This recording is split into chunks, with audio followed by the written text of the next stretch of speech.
The inaugural split of the LTA is done. It's in the books, and much like every other video that you watch this week, nobody wants to watch a recap of what happened this past weekend, despite the fact that there were 3 pretty good series, even if one was a blowout. So instead, let's do this. Here are the 7 lessons that we have learned from split 1 of the LTA North, or at least that I have learned, because I understand that people are going to disagree with some of my opinions. That's fine. Into the pit! Into the pit! Everyone get in here!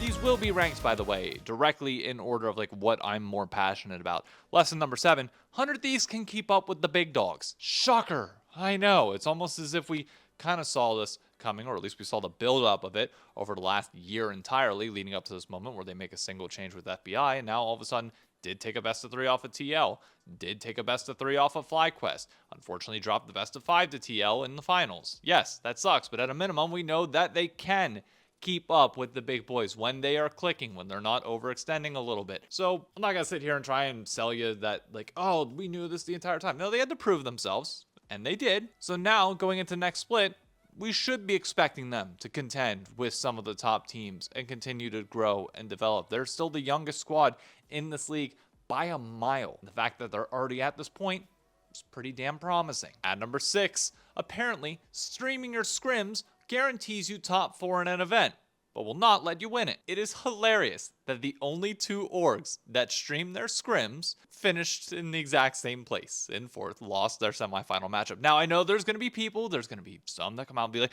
this is why you shouldn't have scrimmed them from the jump. This is why it shouldn't have been public. No, zip it. Sorry. I don't know what fell apart for FlyQuest, for Cloud9, like their series specifically. I think most people will look back because of the pause and think that TL like dominated that series, or at least played like more dominant than it was, just because of the amount of time that break took. At least I fell victim to that, and I know a few others did. But that was actually a very close game 1 and 2 that could have went either way, and game 3 was a smash for TL. Same thing with FlyQuest 100 Thieves. FlyQuest was very close to beating 100 Thieves.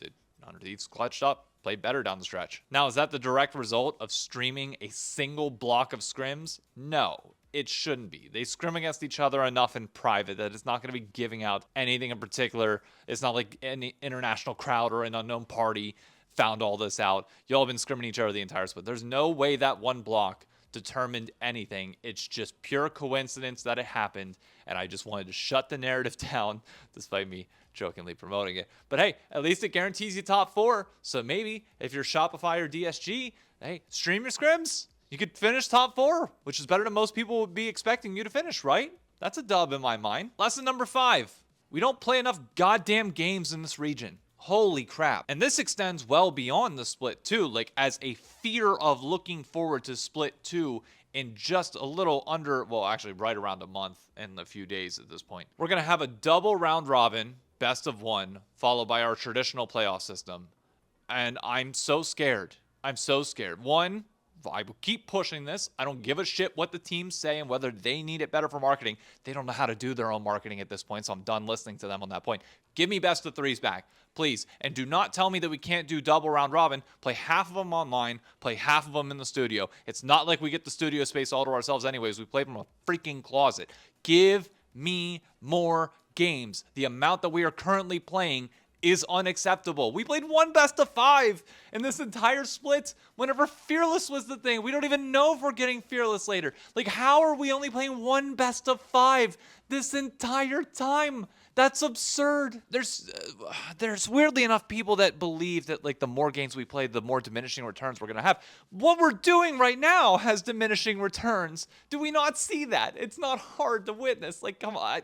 I refuse to listen to the opinion of those at this point that are like shoving the narrative of like, oh, best of 1s is our savior. It was better for viewership. What, you're gonna attract 1,000 more people? At this point, we only have the diehards left, and the diehards want best of 3s. So give the diehards what they want, and maybe we'll at least keep the people around that are still here, rather than losing another 100,000 of us, which would put us down to a view count of 0. As if I wasn't already angry enough. Number 4, content creators, unfortunately, are not going to be the saviors of NA like we were hoping they would be. We got 2 of the biggest personalities you can ask for in Ludwig and Charlie. And guess what happened with that? Little to nothing. Shopify's latest vlog, and this is not on Retro, this is not on the social team, to be very clear, is sitting at still, I think, like right around 300 views, according to Paul from the podcast last night. There is no world where you have Charlie and Ludwig as co-creator or co-owners of your org, and a vlog of your team should be sitting at 300 views. They should be watching that shit on stream every time. It is becoming very increasingly clear that there's a difference between content creators that, like, they put their money and time into this and they put their name attached to it, which by all means is a risk for them and they care, but like, they don't care enough. My problem is whenever people get involved in this, it's like, when this is... I know, I'm excited. This isn't a stock or a stock market that you can just put money into and be like, oh, I'm going to watch it grow. If you were going to invest your name and time and money into an esports org, you have to put in a ton of work on top of that to try and make this thing grow. You need to be involved in content. You need to be constantly pushing the brand. It needs to be almost overbearing to a certain extent. It needs to be very clear that, like, you are that owner. Look at how Ryan Reynolds and why am I forgetting his name from It's Always Sunny in Philadelphia, but the owners of Wrexham FC, look at how much time and effort they put in to Wrexham to try and help promote this, in addition to obviously trying to make the club good as well. Look at Cadril and how much content they put out whenever he announced Los Ratones in the first place. Now compare that to the amount of content that both Disguise and Shopify Rebellion have put out in the entire 2 months that they have been affiliated with North American League of Legends. I out-content them. How am I doing that? And I work a 40-hour-per-week full-time job and a part-time job on the side and do content and stream. How am I outpacing you? How is that possible? If we want to make this work, if we want to grow North America, it is going to take a lot of your time, a lot of marketing, a lot of content promotion in a way that is not normal for what we have done in years past. And if you are not willing to do those things, then yes, it's potentially doomed from the jump. I stuck my neck out saying that Shopify would change things and that it would be off the back of Ludwig and Charlie. Well, it has to be even more than what it is right now. Scump, as an example, co-streams every single Call of Duty game that is played in the CDL, as long as it's not like an external situation that comes up, like he's on vacation or his wedding, etc., stuff like that. I get that teams want to co-stream only their team, and realistically, that is fine for like fans to tune in for only your game. But you as a creator have to go above and beyond and have to become the face of the league. You need to basically be a home for people to watch League of Legends and see like your org and you as the creator as home, and show that like you care beyond just tuning up for your game day and then piecing out and not appearing in content and anything else elsewhere, or at least not to the volume that you need to. Content moves so quick, you cannot just put out one thing a week, if that, and expect people to be happy with it. That's not how it works nowadays. At number 3, and I'm using this as another chance to put best of threes, fearless drafting is the GOAT. I know there's going to be a small minority of people that disagree with that claim, as is evident by the many polls that we've seen on Twitter, on YouTube, on social media, which, again, there's people that are like, oh, but that's not indicative of the entire whole. Really? Because viewership seems to be doing fine everywhere other than North America, and the general feedback is that Fearless is freaking amazing. And I agree. The champion diversity is incredible. And you know what would be really tragic? If North America played best of ones in split 2, whenever the LCK is currently in conversations to adopt fearless drafting permanently, and if fearless drafting is adopted by Riot for MSI and Worlds, and we are the only region playing almost the entirety of our season in best of ones whenever everybody else in the world is playing fearless, oh, we are so screwed. We are so done, and it is so dumb. So you want to be innovative, North America? Adopt Fearless permanently. Make it our permanent thing and get rid of any best of ones that we've ever had as a region and ever will have.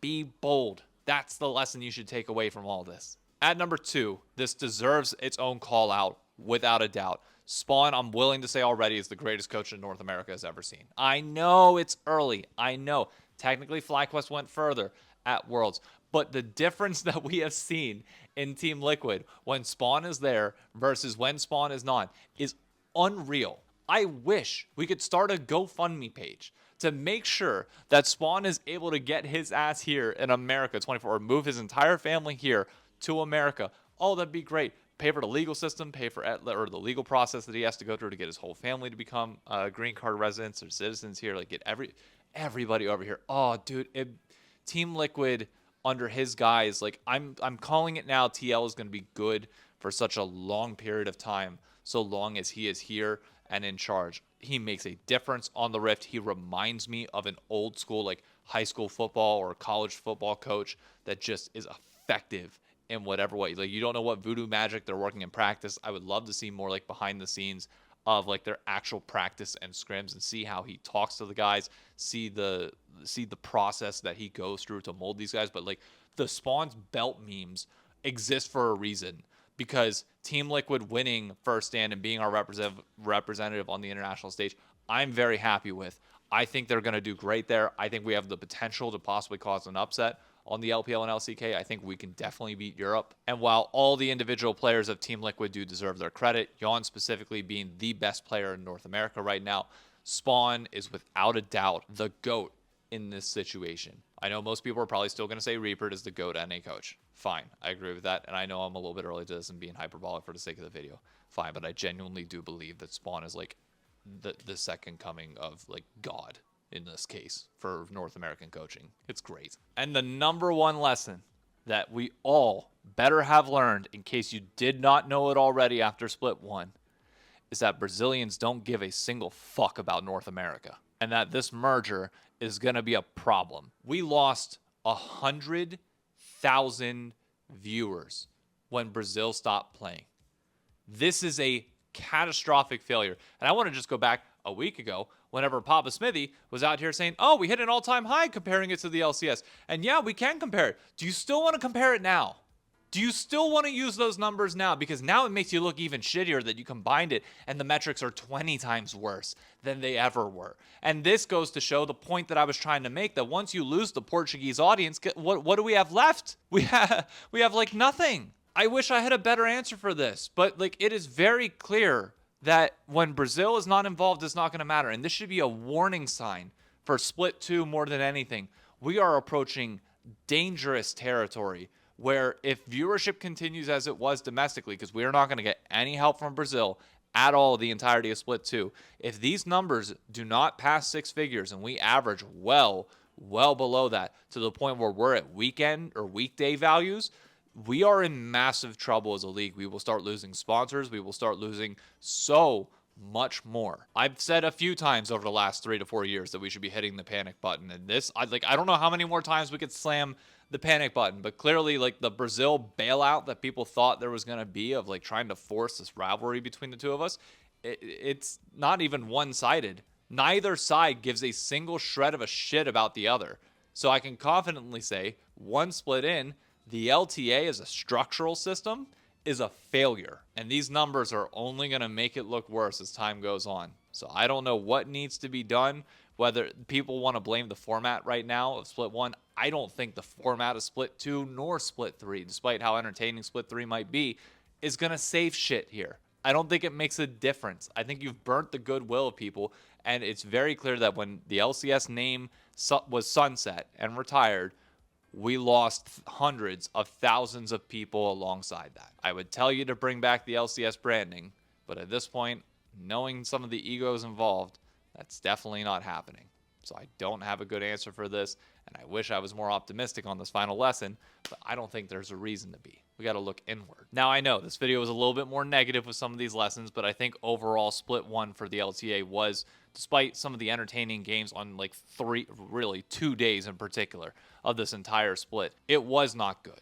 And there are a lot of warning signs of what's to come and changes that need to be made. We cannot just bury our heads in the sand here and just expect things to turn around. Now is when change needs to be made, including that best of 1 to best of 3 change that I'm preaching for. That has to go into effect now. We've got a month until Split 2 begins. Luckily, we've got an international event midway through, which I'm saving next week's episode of The Pit for an entire preview of First Stand of the 5 teams that will be at the tournament. We're still waiting to see who qualifies from both the LPL and Europe right now. It's looking to be G2. Finals for the LPL is between AL and JDG. I would love to see Jackie Love at this event, but we'll dive into the international side of things next week. For now, congratulations to TL, who won Split 1 of the LTA. I have full faith that you guys will represent us well on the international stage. Make us proud, represent North America well, represent South America as well, because I guess they're part of this, even if they probably won't claim it. But go to Korea and make a name for us, boys. Continue the work that you and FlyQuest did at Worlds at this event. Can't wait to see it. Thank you all for tuning in. I'll catch you on the next video. Be sure to subscribe, turn on that bell for notifications for any time a video goes live on this channel, and I'll catch you later. Bye-bye.